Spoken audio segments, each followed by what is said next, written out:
Animal Farm, Chapter 5. As winter drew on, Molly became more and more troublesome. She was late for work every morning and excused herself by saying that she had overslept, and she complained of mysterious pains, although her appetite was excellent. On every kind of pretext, she would run away from work and go to the drinking pool, where she would stand foolishly gazing at her own reflection in the water. But there were also rumors of something more serious. One day, as Molly strolled blithely into the yard, flirting her long tail and chewing at a stalk of hay, Clover took her aside. "Molly," she said, "I have something very serious to say to you. This morning I saw you looking over the hedge that divides Animal Farm from Foxwood. One of Mr. Pilkington's men was standing on the other side of the hedge, and I was a long way away, but I am almost certain I saw this. He was talking to you, and you were allowing him to stroke your nose. What does that mean, Molly?" "He didn't. I wasn't. It isn't true," cried Molly, beginning to prance about and paw the ground. "Molly, look me in the face. Do you give me your word of honor that that man was not stroking your nose?" "It isn't true," repeated Molly, but she could not look Clover in the face, and the next moment she took to her heels and galloped away into the field. A thought struck Clover. Without saying anything to the others, she went to Molly's stall and turned over the straw with her hoof. Hidden under the straw was a little pile of lump sugar and several bunches of ribbon of different colors. 3 days later, Molly disappeared. For some weeks, nothing was known of her whereabouts. Then the pigeons reported that they had seen her on the other side of Willingdon. She was between the shafts of a smart dog cart painted red and black, which was standing outside a public house. A fat, red-faced man in cheek breeches and gaiters, who looked like a publican, was stroking her nose and feeding her with sugar. Her coat was newly clipped, and she wore a scarlet ribbon round her forelock. She appeared to be enjoying herself, so the pigeons said. None of the animals ever mentioned Molly again. In January there came bitterly hard weather. The earth was like iron, and nothing could be done in the fields. Many meetings were held in the big barn, and the pigs occupied themselves with planning out the work of the coming season. It had come to be accepted that the pigs, who were manifestly cleverer than the other animals, should decide all questions of farm policy, though their decisions had to be ratified by a majority vote. This arrangement would have worked well enough if it had not been for the disputes between Snowball and Napoleon. These two disagreed at every point where disagreement was possible. If one of them suggested sowing a bigger acreage with barley, the other was certain to demand a bigger acreage of oats. And if one of them said that such and such a field was just right for cabbages, the other would declare that it was useless for anything except roots. Each had his own following, and there were some violent debates. At the meetings, Snowball would often won over the majority by his brilliant speeches, but Napoleon was better at his canvassing support for himself in between times. He was especially successful with the sheep.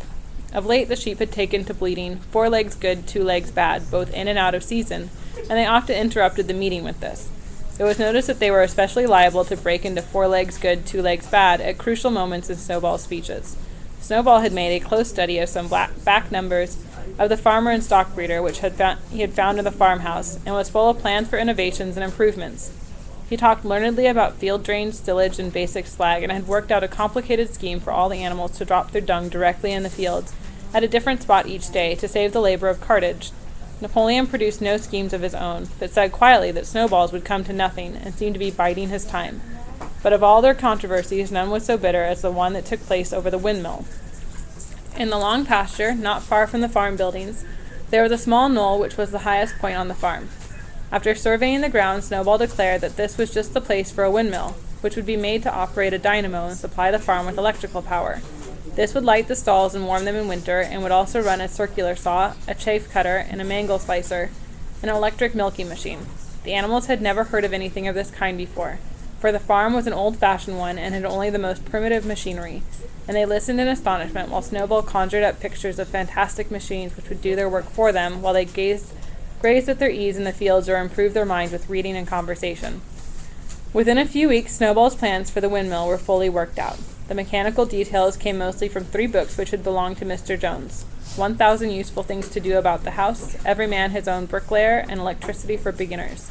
Snowball used as his study a shed which had once been used for incubators and had a smooth wooden floor, suitable for drawing on. He was closeted there for hours at a time. With his books held open by a stone and with a piece of chalk gripped between the knuckles of his trotter, he would move rapidly to and fro, drawing in line after line and uttering little whimpers of excitement. Gradually the plans grew into a complicated mass of cranks and cogwheels covering more than half the floor, which the other animals found completely unintelligible but very impressive. All of them came to look at Snowball's drawings at least once a day. Even the hens and ducks came, and were at pains not to tread on the chalk marks. Only Napoleon held aloof. He had declared himself against the windmill from the start.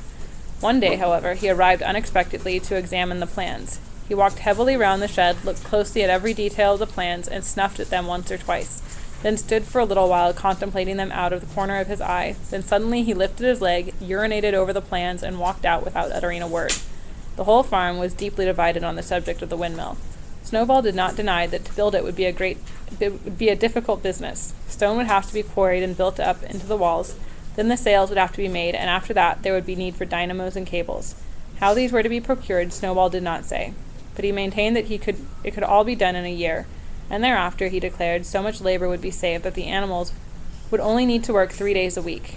Napoleon, on the other hand, argued that the great need of the moment was to increase food production, and that if they wasted time on the windmill, they would all starve to death. The animals formed themselves into 2 factions under the slogans, Vote for Snowball and the 3-day week, and Vote for Napoleon and the full manger. Benjamin was the only animal who did not take a side in either faction. He refused to believe either that food would become more plentiful or that the windmill would save work. Windmill or no windmill, he said, life would go on as it had always gone on, that is, badly. Apart from the disputes over the windmill, there was the question of the defense of the farm. It was fully realized that though the human beings had been defeated in the Battle of the Cowshed, they might make another and more determined attempt to recapture the farm and reinstate Mr. Jones. They had all the more reason for doing so because the news of their defeat had spread across the countryside and made the animals on the neighboring farms more restive than ever. As usual, Snowball and Napoleon were in disagreement. According to Napoleon, what the animals must do was to procure firearms and train themselves in the use of them. According to Snowball, they must send out more and more pigeons to stir up rebellion among the animals on the other farms. The one argued that if they could not defend themselves, they were bound to be conquered. The other argued that if rebellions happened everywhere, they would have no need to defend themselves. The animals listened first to Napoleon, then to Snowball, and could not make up their minds which was right. Indeed, they always found themselves in agreement with the one who was speaking at the moment. At last the day came when Snowball's plans were completed. At the meeting on the following Sunday, the question of whether or not to begin work on the windmill was to be put to the vote. When the animals had assembled in the big barn, Snowball stood up and, though occasionally interrupted by bleating from the sheep, set forth his reasons for advocating the building of the windmill. Then Napoleon stood up to reply. He said very quietly that the windmill was nonsense and that he advised nobody to vote for it, and promptly sat down again. He had spoken for barely 30 seconds and seemed almost indifferent as to the effect he produced.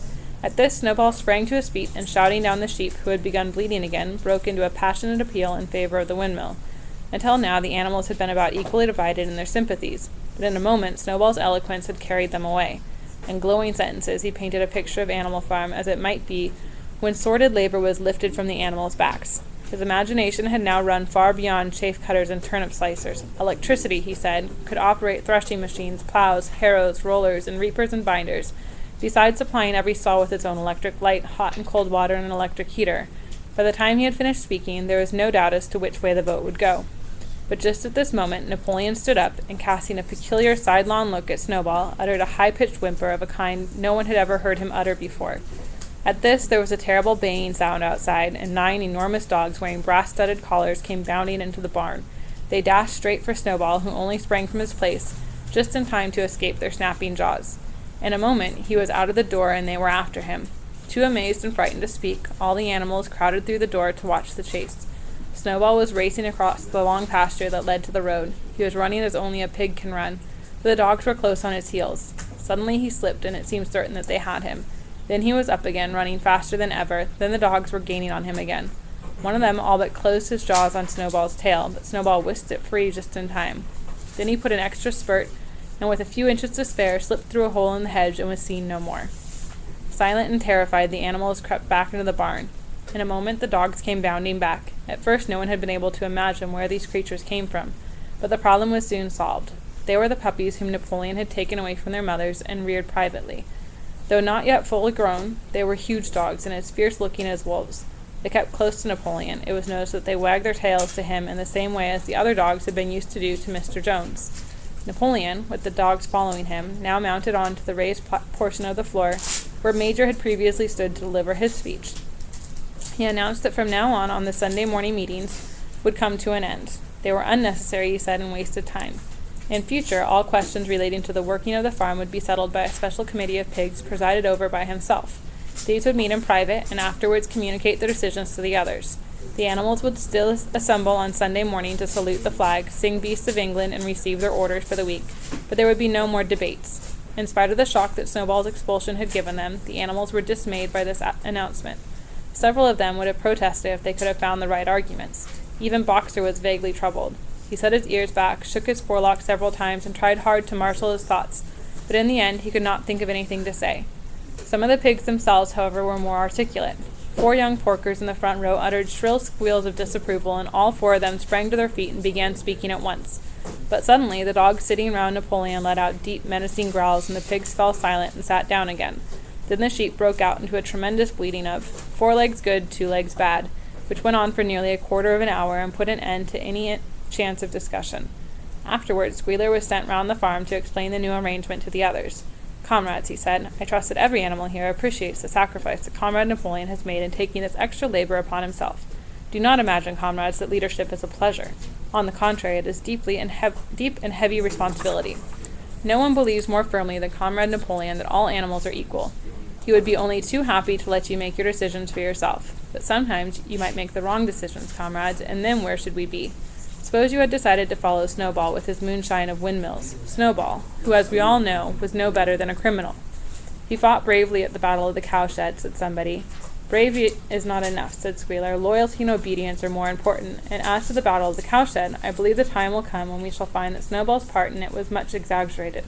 Discipline, comrades, iron discipline. That is the watchword for today. One false step and our enemies would be upon us.